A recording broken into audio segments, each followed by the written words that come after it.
Milenko DK Soweto. Puma boy, the one that's out here manifesting. I'm arrived, I'm here. I'm sisters. Morning side. Don't believe. I'm cold. It doesn't matter what clout he's got, what strings he can pull. Bottom line, if he's trying to rip you out from the hands of the Messiah, you must be mad. So my indignation is at the attempt at my eternal soul. Because I understand when you are to let yourself get married to unja of prolific proportions. The world underneath you is not going to be able to bear up. You're going to make like Godzilla in a city. One footstep when you land is thunderous. It's giving earthquake. And when you're that mad, according to the scriptures, it's very hard to not sin. In your anger, do not sin. Do not let the sun go down on your wrath. You get told don't sin when you're angry because you are inclined, prone towards sinning when you're mad. Because you want to take things into your own hands. You want to take matters into your own hands. You want to effect your own justice. And to wait for God. You cannot wait for God. Your watch is just ticking too slowly. And so, given that you're blowing steam, and in that fever of passion, funutata matters into your own hands to make yourself feel immediately better. When Indota is constantly driving you up the wall, like my ex drove some woman up the wall, in a text message, that's what's good. You are going to sin. So Masalo quietly, when you are always just burning with anger, you can't keep your cool long enough. You can't, indefinitely. It's impossible. All that cortisol, you're gonna want to release. At some point, you're going to want to let that, to snap that brassiere so they can just hang. You are going to want to release. Steam, like a kettle on the stove that is out there boiling. Whee! At some point, you're going to whistle, girl. And when you whistle, it's going to give unregenerate. It's going to give I'll have no fear like a woman scorned. It's going to give sin. It's going to give revenge, sabotage. It's going to give mess with children's lives. It's going to give adultery. It's going to give squinch. You are going to funa squinching by any means necessary. Labafazi, abachate is rubbish. They start crying and then they start determining. They first start snot and trane. And then after okala, long enough, by a kenyega. And then they like, eye for an eye, tooth for a tooth. Out here grabbing scriptures and ripping them out of context. A tooth for a tooth and an eye for an eye. Da da da da. Da da da da da da da. Kim Sayona. Da da da da da da da da da. People going out, people going in. Why? Because of the color of the skin. Run, run, run, but you sure can't hide.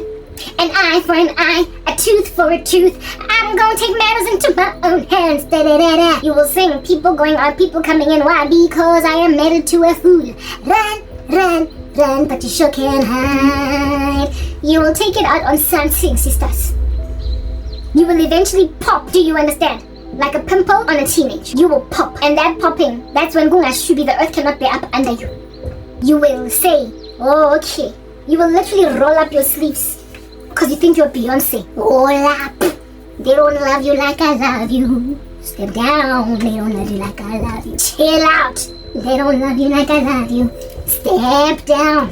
Can't you see there's no other man above you? What a wicked way to treat the girl that loves you. Oh, lap. Oh, she got. They don't love you like I love you. Oh, it's such a shame to let such a good girl go to waste. But then you're gonna make me kill somebody, destroy children, wreak havoc, cheat on you again so that I can say that I've done it too.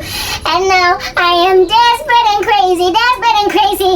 Because both me and my husband are spreading HIV, but at least I'm not the only one. Hold up. They don't like and go and grab a bat and lamp-base everything in the street, cause vandalism on public property, get arrested, hell has no fury, sing, ring the alarm, do all different kinds of stuff, and then become that nasty, crazy lady. That, yeah, man, she used to be so sweet. I've done videos over and over again. If you don't quit the idolatry of mere mortals, you will inevitably pop a pimple like a cystic acne teenager. You will pop. Do you understand? You will burst like a balloon. You will burst. And it is at bursting that you are not going to have that peaceable and that quiet spirit that is so precious in the sight of the Lord if a woman wears it. It'll be literally impossible near on. There is nothing impossible for God, but it's going to be that much harder to be godly. It's going to be that much harder to be pious. And so if it is tough to be pious, has a person not thrown you, never mind into heartbreak? Has a person not thrown you, never mind, into HIV? Has a person not thrown you, never mind, into single parenthood, even though you married hoping to have children with a man and the two of y'all raised them go fair? And child maintenance, but you're still improper. Not only has this person thrown you into an adulterous affair because you are using it to supplement your income, but this person is over and above throwing you into all those random crazy spaces. Yeah, into hellfire too. Look at this bugger literally thoroughly prosper to vomit you out of his mouth like your bile, like your hydrochloric acid, and you land not in the basin or the drain or the toilet, but in hell. Hola. They don't love you like I love you. Exactly. You should not love a man the way that you love Christ. And when I woke up, sparkly king, did I see a light bulb moment to discover this as a thing. I latched on for dear life like a stitch on a garment onto Christ. And every last baboon that was a Bobby Dogo that tried to slide into my DMs, not only did I bat them with my bat instead of batting public infrastructure like Beyonce in that music video. Not only did I bat the men myself, where I had self-control, but where I lacked self-control, because women can be like that. He remains faithful when we are faithless, for he cannot deny himself. The Lord was the one to grab that bat and was like, wah! And it stayed there, just kind of, twisting on the spot. Zaga, zaga, zaga, zaga. Zaga, zaga, zaga, zaga. Just swaying left to right. However battered, right, was the structure of a man that has been shillinged by God, even though he started out 100 no to say shillinged. Yeah, the Lord did that for me. Swinging like, that thing at the theme park or Gold Reef City or wherever, or at a rally of sorts. They're not a rally, maybe some kind of a marketing event where they are proliferating something. They are trying to promote something, and there's like this big man that has air being blown into him, and he's just like, and it's floating around, and just when it falls it goes again. When it falls it goes again, because none of that keeps on getting blown into it. These men are like that thing, right? When the Lord has grabs the bat and it's like on them, on your behalf, because sometimes you're too weak to resist yourself as a female. They become like that thing, they lose their bones as in a structure, vertebra, to stand straight, because they're not on the way, the truth and the life. Yeah. Baba Joalo. And because God is the one that makes them flop and not being able to get you, guess what? Blows air up them again so they can come back again. Lanzebawa, come back at you! Who let the dogs out? You! They get given steam energy. On the side of the street. Rubbish. You women and family members that abandon their daughters, you are the air inside a body that has no bones. It has no structure, it has no vertebra, it has no spine. It cannot stand without being beefed, without being pumped, without sycophants, without being told there, without being told ungawari boy, alright. And so he keeps on blowing up and going up again, even though Christ has whammied him with a bat. And because he keeps on getting told, Uskawara, one day, Papata Matsoho, this dude actually be getting applauded like he's a thespian in a theatrical production. He keeps on getting applauded despite being the bane of our existence as women. And because abafazi abanye bayabasiza lamadoda, he thinks Uguti seeing as he has some kind of a structure of a standing being. In the season when after this air has been pumped up his body, when he's up, standing strong and enacted like a statue, that he can slide into the DMs of church girls and make like Beyonce dropping it like a 30 despite being in a church. Like proper. He thinks he can slide into the DMs of church girls insofar as he can appear to be standing up straight. But you see, the beautiful thing about that thing that has been whammied until all of its bones have been crushed to a fine powder such that it can't stand on its own. All you need to do is wait. Y'all know those structures, those little things that have got that generator blowing air into it. You know, at some point they look like they're going to be completely fallen. You see, as a Christian woman, all you need to do is be Christian long enough. Is to walk in the fruit of the Holy Spirit, for them to manifest demons until you run. You will see Uguti Lenjale ain't a backbone, it's not a real man, it's not properly standing, it's not properly walking, it's wobbly legged, it has no knees, right? It's like the Oros man, it's a mascot. It is only taken seriously by people who don't have eyes to see, no ears to hear. And so for those reasons, only give him one date or one conversation. Just basically ride him out for a small season, and you will see that it is so easy as a God-fearing woman to quickly write a man off. It's so easy. They manifest so fast, it's not even funny. So therefore, all these women are just marrying our Prophet Lovi. All these women are just going to churches and marrying sosaras. and magicians. My thing is, I've had boyfriends in my life, and not once did I ever be in any relationship and be duped into thinking my man is faithful when I knew he was a player. So how do you sleep with a pastor and not know that he's a player? How do you sleep with the youth pastor? How do you sleep with a deacon and not know he's a player?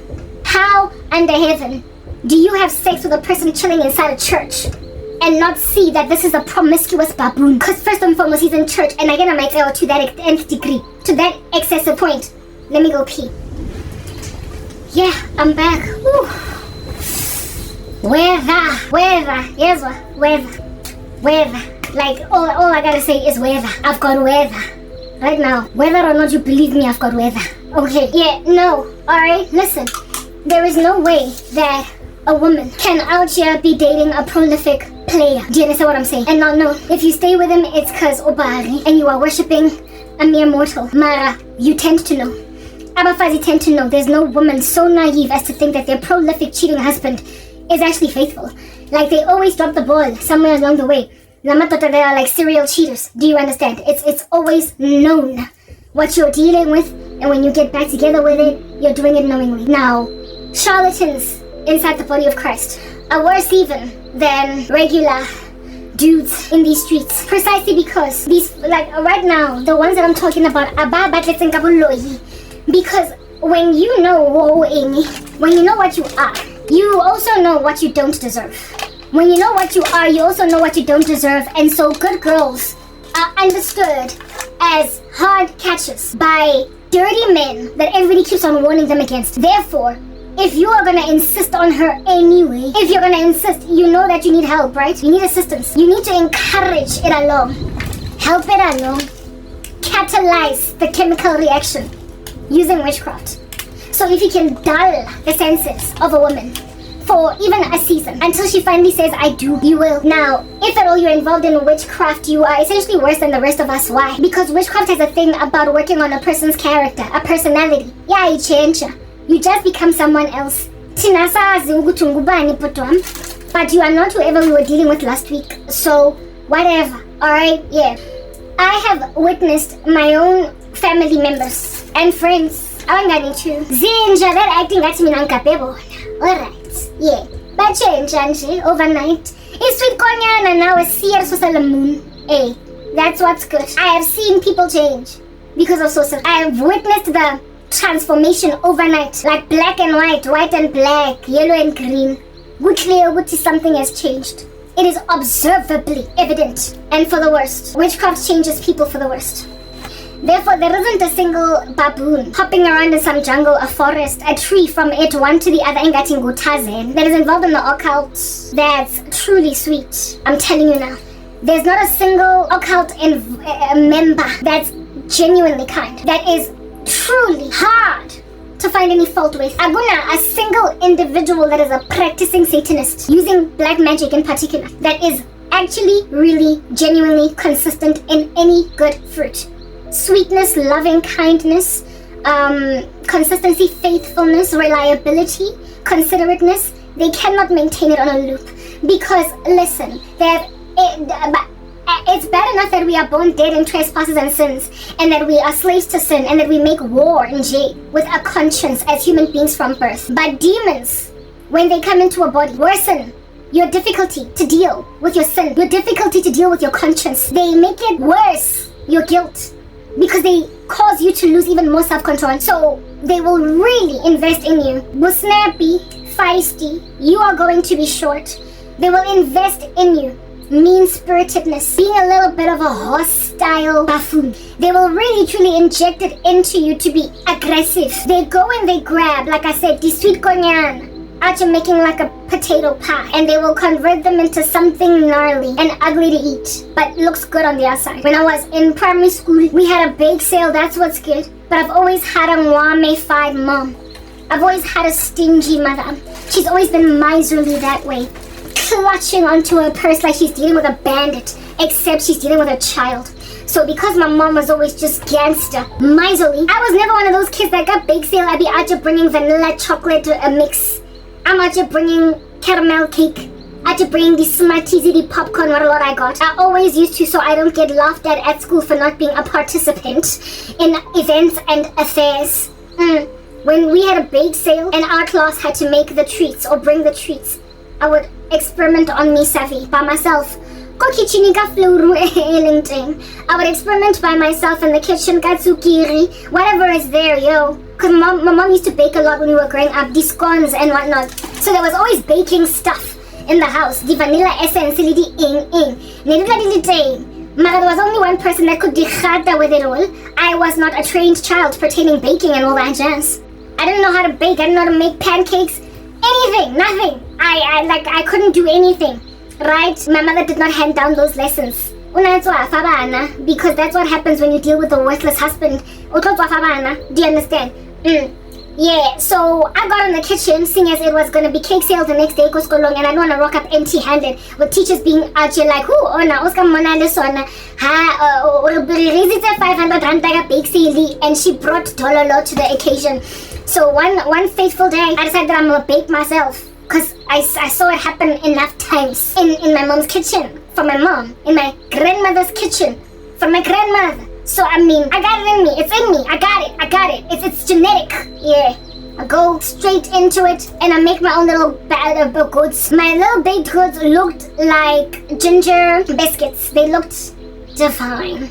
They look like ginger biscuits. You know those ginger biscuits that in your mouth, like just absolutely lovely, and they're all moist and soft.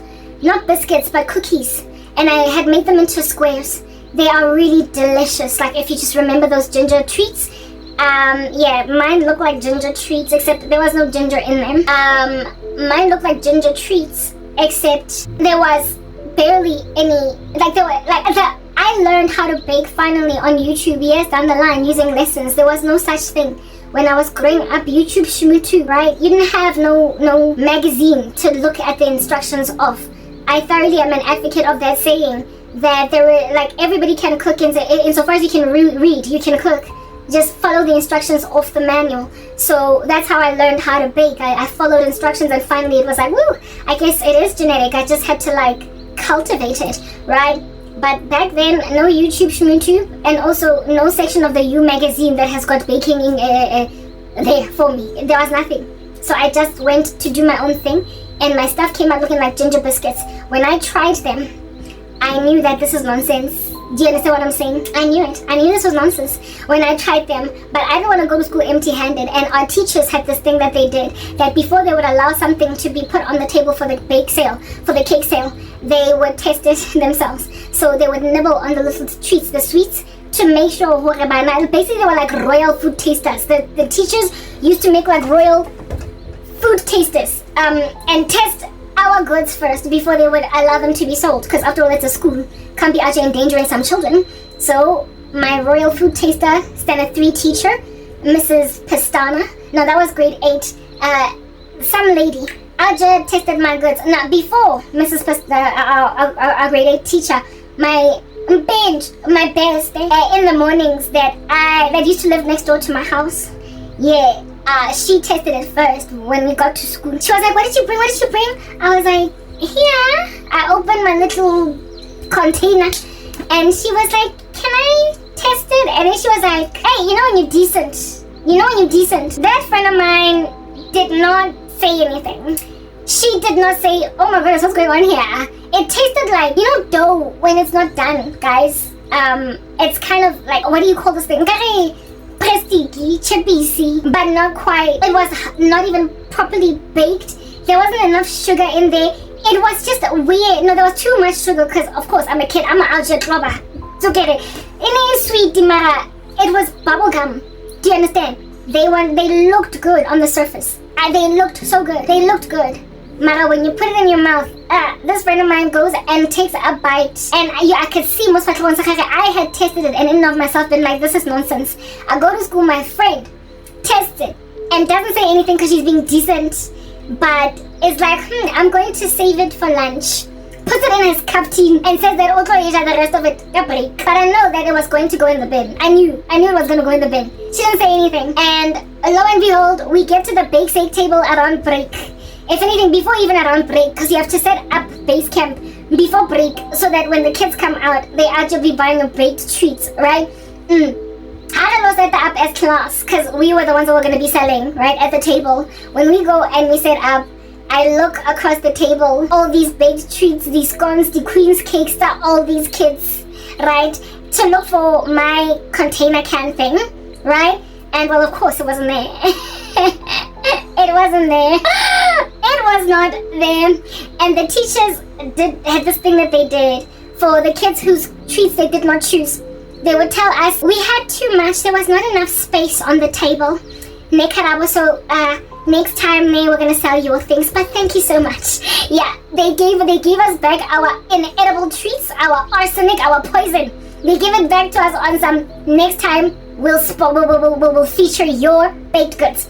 So I was among the kids that they gave back the containers of to take our stuff back home with our cakes not being eaten because we were not selected, because we were not worthy of selling, right? We were written off, bad debts, written off. We were a bad debt, and they let us take our little scuffed back home without our stuff being eaten, without it being bought. Yeah. That was what in the world under heaven happened over there with my bake sale. Now that baked good, my little weird experiment in the kitchen, okay, with making wannabe ginger cakes that aren't really ginger because there was no ginger in there. I don't even know why they were so brown, but maybe they can say, I could say it, coffee, whatever, right? Yeah, that's what unregenerate men are like. That's what unregenerate people are like in the climate of a true saint, in the climate of a real saint, when you are an actual disciple of the Lord Jesus Christ. When you encounter somebody that is like, hallelujah, praise the Lord in the name of our King of Kings and Lord of Lords, have a blessed day. The Lord bless you and keep you, make his face shine upon you and be gracious to you. Somebody walking around with all that kind of speech on their tongue. When you give them a shot as a child of God, you hang out with them, you go to Bible studies with them, you will come to learn that they were like my baked goods in grade 5. Look good on the outside, be out you looking like juicy, soft, moist ginger cookies. Only for your friend to take a bite out of it and put it in a scuffed only for it to go down the toilet later on, and for your teacher to send you back home with your batch of cookies to you in and of yourself to them in the dustbin. Yeah, Christians eventually are dealt a bad taste in their mouth by unbelievers. People who aren't truly of God turn out to be like my wannabe ginger cookies in grade 5. They are not properly baked, they're not properly put together, mixed together, and whatever you expect to taste is disappointing once it lands on the tongue. I was listening to the Gospel of Christ, a testimony of his the other day, when he was actually calling out false preachers, and he was like, he went to a coffee shop one time and saw a dude actually reading the Bible in the coffee shop, and so he got inspired by all that, walked up to him and was like, hey brother, what's good? The two of them had a conversation, and he was then invited to a Bible study. The guy wrote the Gospel of Christ. He was invited to a Bible study, and then he said that, but I ended up essentially having to excuse myself from this Bible study because once they started to unravel the scriptures, unpack them, and I learned what they actually believed and how they interpreted God's word, I realized that I was in the wrong place, and so I excused myself, I left, and I never fellowshiped with those people again. If you're truly filled with the Holy Spirit, you can't be deceived by unbelievers, no matter how hard they try. They just cannot for the life of them really truly satiate or satisfy the longing for fellowship that a saint has with other believers. They will always butcher scripture out of context. They will not rightly divide the word of truth. They will also have behaviors that are out here manifesting Tourette's, right? They will just break out into Tourette's syndrome, like just bursting out, stuff that don't make sense. They'll say stuff that just don't make sense. Like the dude in the US had the Tourette's syndrome of believing that black people are the real Hebrews. He had the Tourette's syndrome of throwing in an expletive one time when we were speaking the F word and said, oh, I'm sorry. Yeah, later on. They've got Tourette's. They involuntarily give themselves away. They involuntarily evidence that they have no fruit. And when you are a saint of the living God consecrated, and you make observations of those things and you still walk down the aisle to a man like that, that's got spiritual Tourette's. Yo, girl, shit. A man that on your first date could not stop casually throwing in the S word. When he drops his croissant on the floor at the restaurant by mistake, he's like, oh, S. I'm sorry. He is uncultured. His speech is not seasoned with salt. And if at all, he can so easily release expletives because he dropped a croissant on the floor. Instead of saying, oh, snap, or oh, my, oh, goody. Hey, we've got ways to to also have onomatopoeias. Words that are to express emotion and be out there riled up, wild up, like an angry lady on the side of the street after fighting with her husband. Now we know how to create onomatopoeias that express our emotions without swearing. Do you understand? We tiptoe around our language because we understand our speech is to be seasoned with salt. The Lord trains us up. So a guy that's easily able to be like the F word and shit.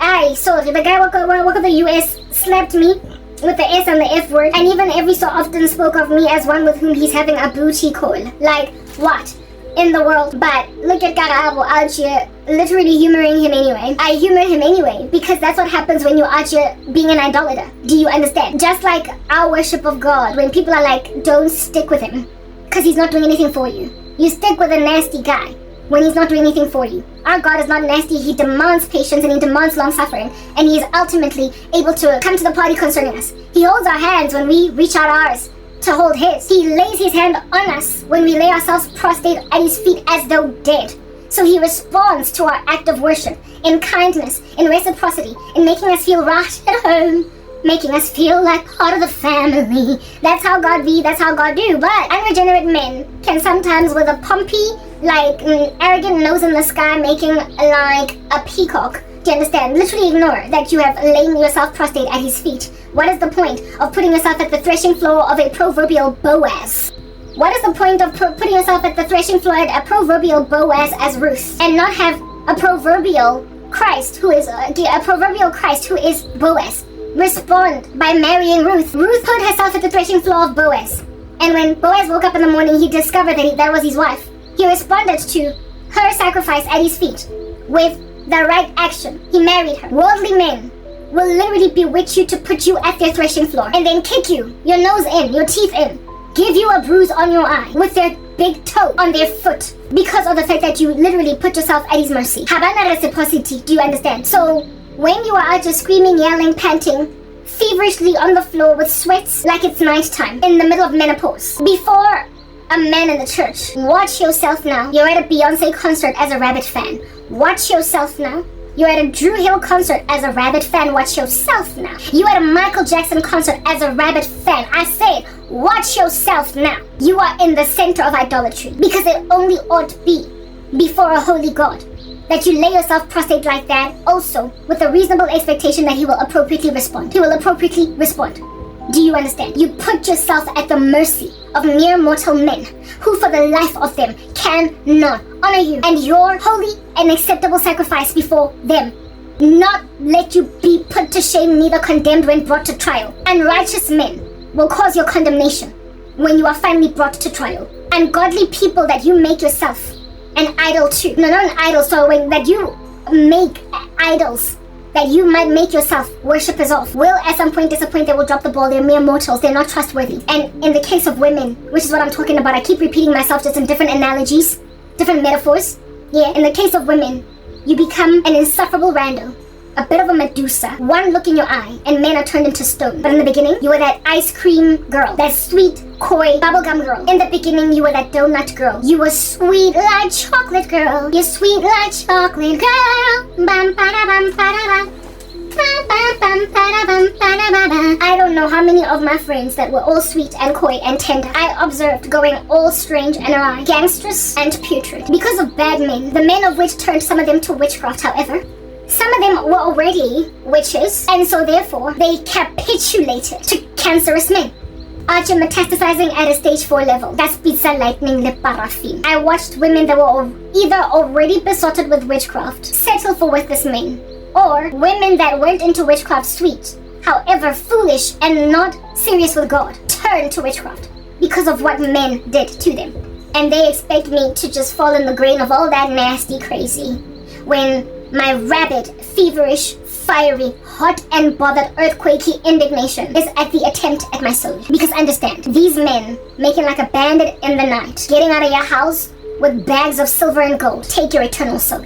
They literally can lay you so prostrate before the throne of anger that you will not be able to be godly, because you will always be throwing some kind of crazy toys out the cart, and then feel a need in your indignation to get justice by any means necessary, And sometimes that justice looks like in and of yourself being a mistress, in and of yourself being an adulteress, in and of yourself ransacking the streets, being a saboteur to friends, being a bad mom. I could go on. This is above my soul, and so I'm latching on. So the knowledge of the fact that just in and of yourself having knowledge as a woman in a church, when you are flirting with a pastor and he is humoring your flirts, or he is the one that initiated the flirts, he does not mind you flirting with him. Like, I had a friend slash acquaintance. She was closer to my cousin than me, but nonetheless, because she was tight with my cousin, I then hung out with her every so often.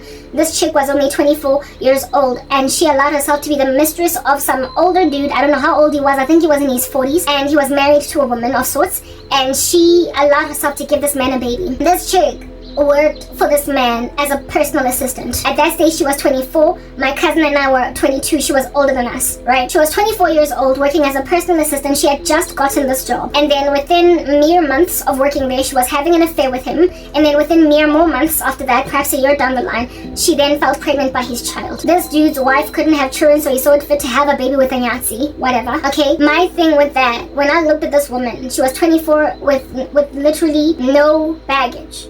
No children, never been married. She could just as easily get married. Like, she could just get taken up by some bachelor. She could just get taken up by some bachelor in these streets, and the two of them go in the sunset. Like, Yuki, you are still so viable. Alright? Yeah. I could not understand when I was 24 years old. Not 24, 22. Why a young, vibrant, 24-year-old beautiful woman would allow herself to be the baby mama of some possessive, married man that's twice her age. Allow herself to be the taboo in the life of some other woman. Allow herself to be the surrogate of children to a man whose wife could not bear kids. Why she allowed that to be her life? This man was so possessive and also gender-based violence. He, somewhere along the way, after her giving birth to her child, started to also hit her.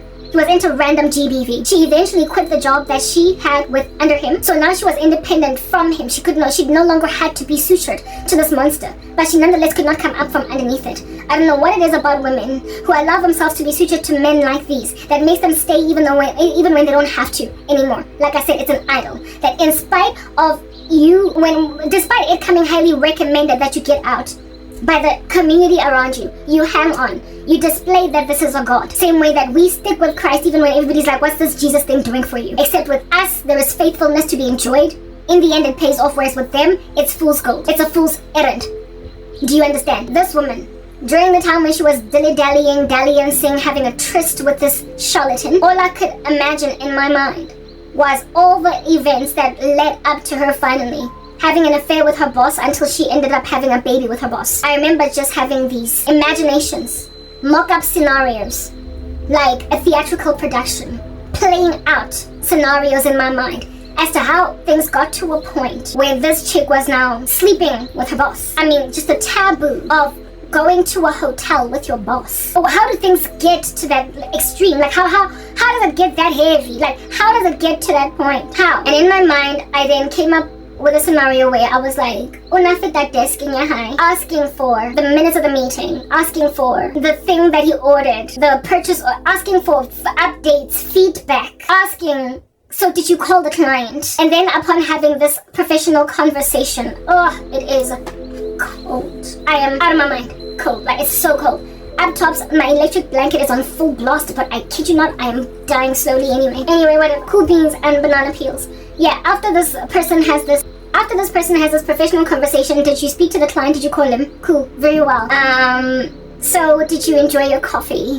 Okay. Yeah, okay, yeah. And then smiling at her and then winking. And then her being like, okay. On that day, you are responding to a winking buffoon that you like his winks. Like when a woman responds to a man that is flirting with her, you show that you're interested. That's how we do when we meet people out there in the wilderness. Alright, that's how I used to do. Out there in the club, out there on campus, out there wherever, even in the office if I had a crush on a dude. How I made it evident that if at all you go in, like, if at all you holler at me or go in for the kill, I'm yours for the taking.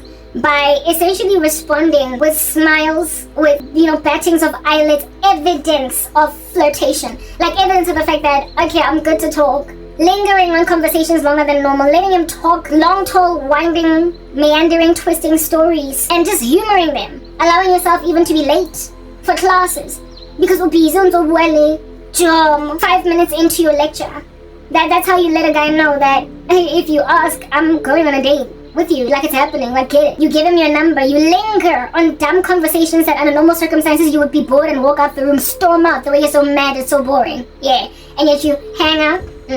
When you just keep lingering, and also when a person keeps on asking questions, probing, leading questions that need an answer and an answer on an answer, and you humor them, and you don't shut them off with one-word answers or closed responses that don't require a reciprocation. When you do this, you evidence that you are happy to talk with a person, right? It's when you do that the person then feels like, okay, maybe this time around I can ask her for lunch. Maybe I can. Like, men tend to be scared of rejection enough for them to gauge when a woman that he is flirting with is not flirting back, for him to just let go. Do you understand what I'm saying?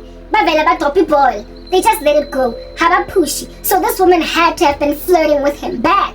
In spite of all, I mean, he was her boss. Likely the woman also came to the office, do you understand, the wife, to see her husband. And so when you allow yourself to have a relationship like that, you allowed yourself to flirt with a married man. And when you go out of your way to flirt like that with somebody that is just literally off limits, in and of yourself, you're not saved. And in and of yourself, you're duped into thinking that this is going to end well. When a person is off limits, they're off limits. There was this guy at MTN that had a crush on me, a colleague. And he went and asked even a friend of mine if I won't holler back. But I was like, not interested clearly. He was a colleague working in my project, right? So one time he called me, I had just arrived at home. It was maybe like 6:30 in the evening. And I answered the call, imaginative that maybe it's an emergency or something. And indeed it was an emergency. He had to probe pertaining this particular thing. And then when he called me, he was like, are you still in the office? The first thing he said, he was like, are you still in the office? And I was like, no, I have just arrived home. Why? What's going on? What's fallen apart? What hair is out of place? And he was like, oh yeah, no, there's this thing, blah, blah, blah, blah. Basically, we spoke about work. All right. And then we eradicated the fire that was a work issue. We snuffed it out as with an extinguisher. And once this was done, it was supposed to be like, okay, so goodbye. Then he was like, yeah, so what are you gonna do then tonight? What book are you reading? I mean, like, he just started to ask these leading questions. And my response to him, because I didn't want to be rude, was, I'm presently reading a book called The Power of a Praying Woman. Already I was a born-again Christian. I was like, I'm reading The Power of a Praying Woman. And I left it at that. No. He said, I'm reading this book right now. Yeah, he smoothly entered it in. Almost like to say, hey, in dealing with this issue, I'm actually presently reading this particular book. What book are you reading? And at that stage, I could tell that, okay, this guy wants to linger the conversation. So I told him I'm reading a book called The Power of a Praying Woman. And he was like, oh, okay, sharp. Alrighty, so I guess I'll see you tomorrow then, goodbye. He was turned off by me being Christian, right? But if I was not Christian and I was not interested in him, my response would have been, I'm reading Eat, Pray, Love. Oh, okay, do you like it? Yeah, sure I do. Oh, okay, so anyway, yeah, I'll see you in the office tomorrow. Essentially, I answer the question that I'm reading Eat, Pray, Love. He asks me if I like the book, I say yes. And I don't ask him back, what book are you reading? Or do you like the book that you're reading? What are you doing? I don't care. I evidenced without being too rude that I don't want to continue talking over here. There then was some other crazy married dude that started sending me text messages even though he wasn't even working with me, because he found my number on the Active Directory at work. For MTN, people's cell phone numbers were there because our staff numbers were cell phone numbers, because MTN is a telco, right? So it's not like a landline, therefore this person could literally reach you endlessly.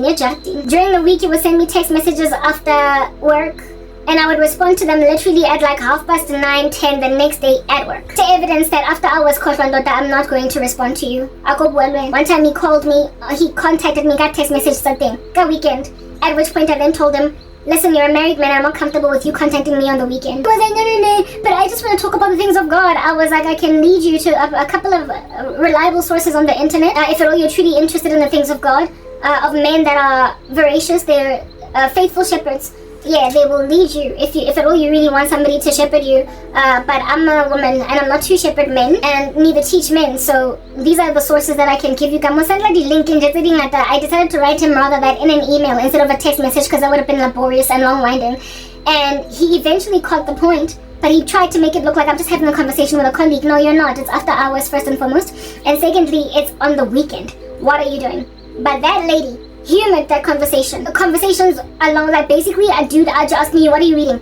I'm reading Eat, Pray, Love. And I just love the part where the lead character is eating a pizza, and she has this to like comment about what a pizza is, and it's just giving. I actually want to go and watch the movie now. I want to see if they've done the book any justice. What about you? What are you reading? Oh, I've always wanted to read, like you are showing that you want this person to keep on carrying on and humoring and carrying on and humoring. So women that allow themselves to have these long winding meandering nkare odlala morabaraba on a gaming board with a man that is like don't touch, off access, like untouched, like proper restricted access men. When you allow yourself to humor conversations like this with a man that is restricted access, you're flirting. Do you understand? And you are opening doors. And I'm a daughter of the world, especially the ones in the world, right? And this dude could be not trying to cheat on his wife, but if at all you open these conversations, you then discover that he has a lot in common with you, and the two of you will get along like a house on fire. Yeah, but to men, I'm sorry, my wife. I like her. She's interesting, and clearly she's okay with the fact that I'm married, because I've been saying it all this time. I'm married, my wife this, my wife that. And she keeps on humoring the conversation with me.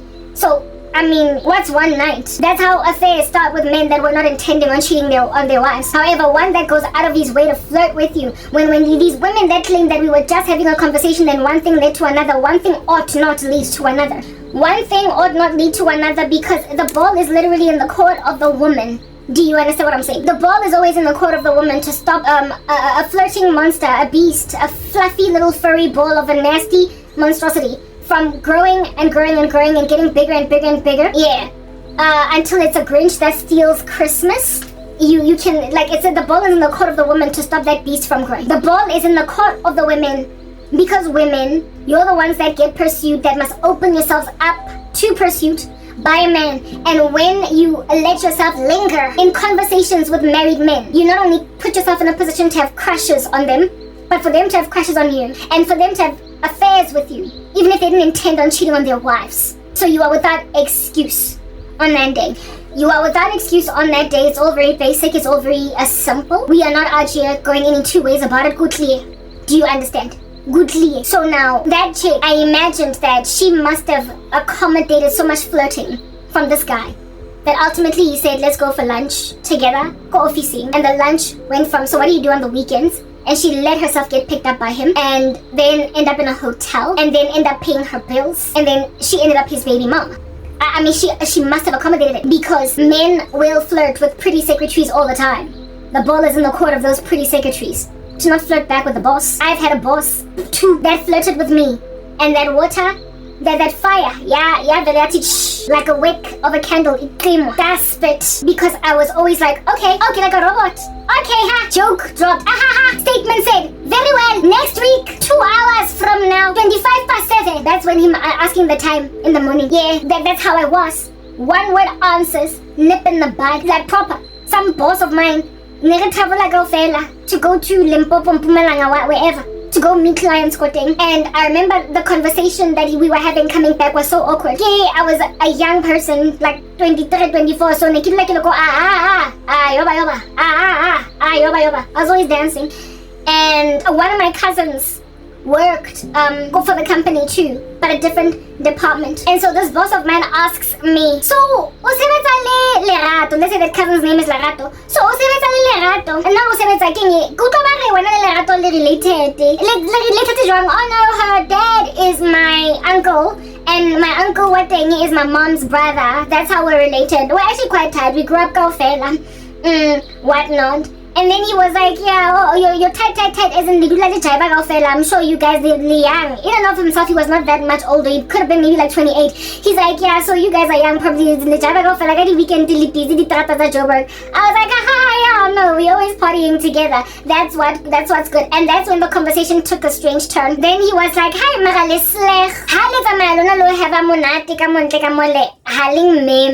you're not inviting me.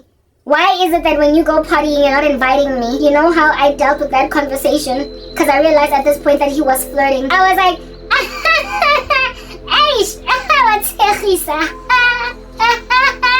Literally, I made him feel like we care. So what am I doing with you, Epating? You're too old. The guy was young. He was 27, 8 himself. It was in a 60. Ebuza, I'm a 25-year-old Zuguti. Where we partying tonight? I laughed at him like that. He let it go. I treated him like he was way in over his head to ask his 23, 24-year-old subordinate to invite him to a party. I made it clear that you're not arrogant. What is this? You're irresponsible to petition that of me. How did he show me? You are my boss. Futumdala, you're like a kesha udedi, and I'm judging me no babuam. So relax. Normal when I was age, he was young. Kodwa ngamthithenga TV cash, and he let it go. Never again did he ever flirt with me. Try again. There's a way to close this loop. The other boss that I had, Yena, would stop me for the railings. And this happened only, however, once I was out from underneath him, right? The matter that flirt with women in the office, I'd already gotten a promotion to work in another department, so he was no longer my boss. But during the time when he was my boss, I had a colleague that was accommodating him, a single woman, a friend of mine. Unama accommodate. Let's say his name was Jababa. She was like, hey, I have a, what do you call this thing? I have a confession to make, Karabo. Because we were tight, deep bomba, like that. She was like, I have a confession, Karabo, to make. I'm like, girl, come out with it, come out. So I taba, nkarekisi pinya, bua, renche, horonggang momo strating. And she's like, I have a crush on Jababa. I was like, Jababa? Oh, ngang sneefy. He literally smelled like something very dry and made of paper. Nang kangkariki sneefy. Nelem's at CC, so maybe every morning he used to burn him paper. That boss used to smell like his sneef, guys. I don't know. She's like, I have a crush on Jababa. In all fairness, Jababa was handsome, mara. Meganugi sneef to me, so whatever. Put him every pose to. I didn't look at him like that. Menkalang poragila uye because of the things that he would demand from me as a boss. So I had a relationship with him that was like, oh, I can't stand my boss. I had that. And Mara, if you looked at him from a lens from outside, you would see why. Because he was actually quite handsome. Mara, mega nugi snake for best friend. Something angasi. Unadulang ka something a cat box in Manichan. She was like, I have a crush on Jababa. I was like, you have a crush on Jababa? Okay, so I didn't say that, oh, kind sneaky, but in my mind I was like, oh, I was like, Jababa, hi, girl. And then, upon saying that she's got feelings for Jababa, she then went on to explain to me what was going on. I was like, but Jababa's married, dog. And she's like, yeah, I know, but him and his wife don't get along all that well. But I was like, but how is this going to give? You're young, you're single, well, largely. She was dating some douche that had to be left. But, like me, sticking around with a guy that doesn't make sense. Yeah, this is not a single guy that can snatch you from the hands of a bad man. This is a married man. Like, girl, it's a taboo. Coupled with the fact that it's your boss. And then she went on right ahead to tell me that sometimes they speak on the weekends. Uyamfonela. Hey, Zenaina. Let's say her name was Zenaina. Hey, Zenaina. How you doing? Ano kisha po? Ay kisha betse mechi aso ka na peret. So ka weekend. I was like, you chat with Jababa on the weekend? For real? Here it is that my colleague was literally thoroughly out here accommodating our boss. Right? He was both our boss. She was accommodating our boss to a point of letting him call her on the weekends. And for me, it was like, women, you put yourselves in a position for these guys to finally end up calling you on the weekend. And like, because you let him call you at 8 at night. You let him text you at 10 at night. You let him wink at you at work while you walk away giggly and giddy. You display that if you went in for the kill, you could actually pounce on that.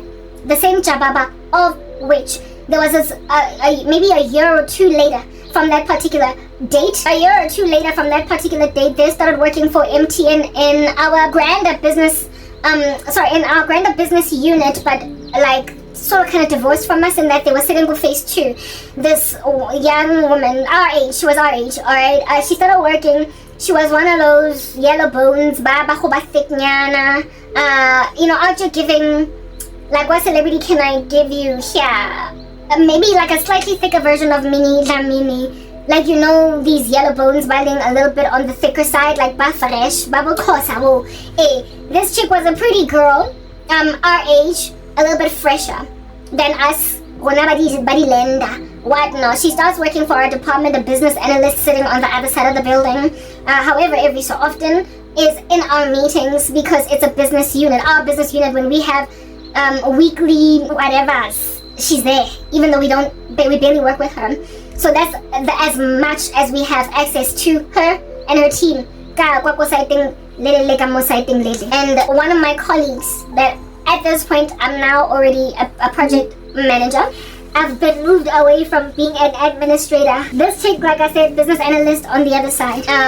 One of my colleagues who was also a project manager then tells me something that Jababa said in a meeting that she was in, and Jababa at that stage was a senior manager, so she was in a project where he was a stakeholder, right? And then she overheard Jababa say something with another man in the building after I talk meeting in Yabona. Like she had a stakeholder meeting and this guy was present in the meeting, and then he was left with one other man, and this chick, one rule, right?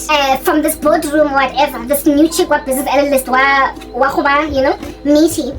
And my colleague overhears a woman. She overhears my former boss, her stakeholder in her project, and our colleague in total.